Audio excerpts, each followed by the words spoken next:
concerne le constructeur automobile Louis Renault. Pour beaucoup, il est le symbole de la collaboration pendant la Seconde Guerre mondiale, mais les historiens désormais se divisent et ses petits-enfants se battent pour sa mémoire. Faut-il réhabiliter Louis Renault? C'est le dossier de cette édition, il est signé Gérard Grisbeck, Didier Dahan.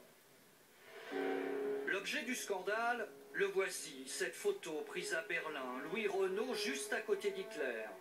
Certes, l'image a été prise avant la guerre au salon de l'automobile de 1938, mais tout de même, pour beaucoup, elle confirme que Renault avait de bonnes relations avec le dirigeant nazi.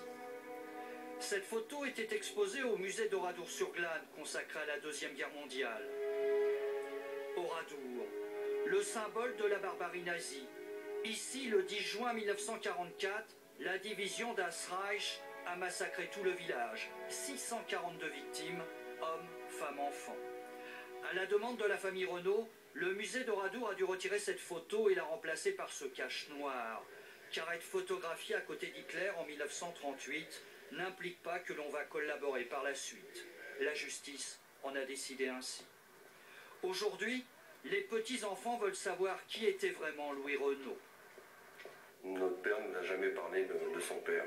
Par pudeur, par tristesse, On aurait préféré en savoir plus, avoir sa vision à lui, ses explications, ce qui aurait donné un côté charnel à notre grand-père que nous ne connaissons malheureusement pas.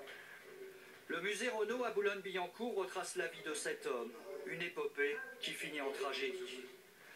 Louis Renault, passionné de mécanique, qui est dès les années 20 un des plus grands patrons de France, jusqu'à devenir le premier constructeur automobile français.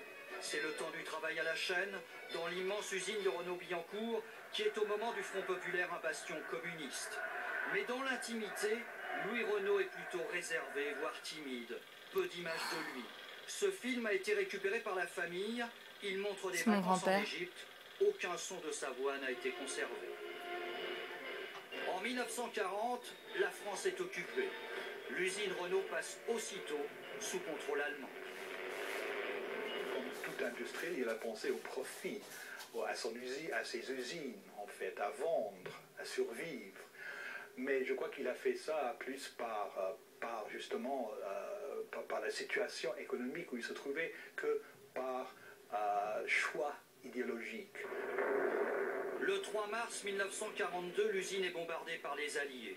Il y a 463 morts et des centaines de blessés. De nouveaux raids aériens ont lieu en 1943. En réalité, Louis Renault cherche à freiner l'appétit allemand. Pendant la guerre, il ne vend pas plus de véhicules que Citroën ou Peugeot. Renault n'a jamais fabriqué de chars pour l'occupant. Il s'agit donc d'une collaboration passive qui n'a rien à voir avec L'Oréal ou Air Liquide. Mais l'homme aurait-il pu s'engager vraiment dans la résistance? Il est au moment de la guerre dépassé, je crois qu'on peut dire qu'il est dépassé. Alors on lui propose, on lui dit, si vous ne rentrez pas dans la résistance, au moins faites que votre fils entre dans la résistance. Louis Renault a un fils unique, il l'adore, il ne veut pas, il veut garder son fils. Peut-être si on peut lui reprocher quelque chose, moi j'aurais fait la même chose personnellement, mais si on peut lui reprocher quelque chose, c'est peut-être ça.